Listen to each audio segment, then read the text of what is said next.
Hello lords and ladies, welcome back to Cartoon Hangout, your place for all things cartoon. Today is the last day to make sure you have enough entries to guarantee you have enough chances to win the Scooby Month 2017 giveaway, as I'll be announcing the winner tomorrow. Get those comments in and check out the giveaway video for more information if you're confused. I talked about this briefly in my 5 monsters I'd like to see in Be Cool Scooby-Doo video, but the Scooby Gang have done lots of good over the years. From catching crooks to saving the world from zombies, vengeful spirits from beyond the grave, and even evil viruses. Which is why an episode like The People vs. Fred Jones is such an interesting concept, because I think any of us at some point has thought about the legality of a bunch of teens and their dog getting involved in criminal activity. For the most part, that has been ignored outside specific episodes and or series like What's New Scooby-Doo or Mystery Incorporated. Now, we can add this show to the list. In this episode, Fred is arrested on suspicion of not only being the toxic mutant, but every monster they've ever unmasked. Quite an outrageous claim, but it makes the events of the story all the more interesting. Obviously, we know that he's innocent, so that does take some of the tension out of the episode. But, like they say, it's all about the journey, which is actually quite a fun episode. But there are unfortunately some parts I did not enjoy, and we'll get to those in a bit. First off, I think I like Daphne's part in this episode more than anything. I thought it was going to get annoying, but with her constantly playing that lawyer game, but when she started actually spouting out lawyerisms, made that word up myself, it was hilarious. Poor Velma though, she had to cut off her hair. She would get her revenge though. I also dug the setup for the episode where the present events were interrupted periodically for the flashbacks. I know there's a word for this, but I'm blanking on the literary term. Actually, you know what? I think it's just flashbacks. I'm dumb.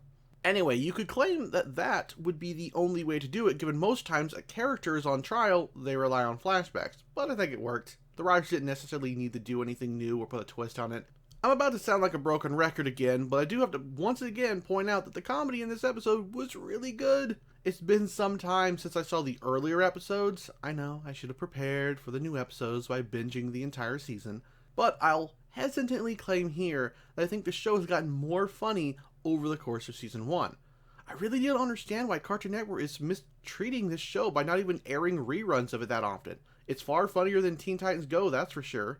Although the part where Scooby and Shaggy act like runaway models was a teeny bit similar to TTG's humor, but you could argue it's more like other Scooby iterations too. Anyway, my point is that the show seems to have gotten much better with its humor over time, and I appreciate that. While we're still on the subject of humor, now would be a good time to explain which part of the episode I wasn't a fan of. It's a small part, so it doesn't impact my overall feelings for the episode, and that's namely the DA and him constantly leaving the courtroom only to pop his head back in. It was funny for the first 2 times, then it got really old. By the time he got to this scene, it was already yawn-inducing. So while most of the humor has been great this episode, stuff like this comes off far too spastic.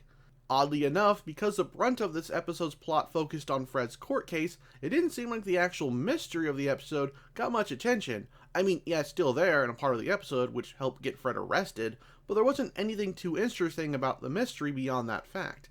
Even the toxic mutant felt boring, even though the design was a little interesting. Actually, looking at it, I say it does win the most creepiest human design award this season. Most other culprits have monster costumes, while this one is just a mutated human costume. Kinda gross to think about. It's not a bombastic season finale by any means, but it does a good job of wrapping the season up. It gives us another heartfelt moment with the gang giving Fred a pep talk and talking about how he's such a great leader, which I loved, and provides a not often tread upon concept. I think we all can appreciate that.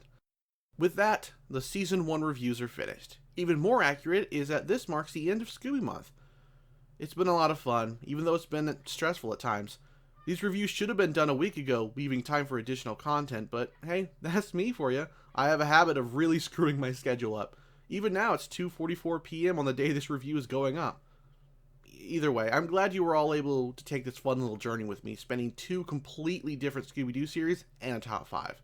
I wanted to do so much more, but I guess I'll have to wait until Scooby Month 2018, am I right? I never thought you lords and ladies would gravitate so much to these Scooby-Doo reviews.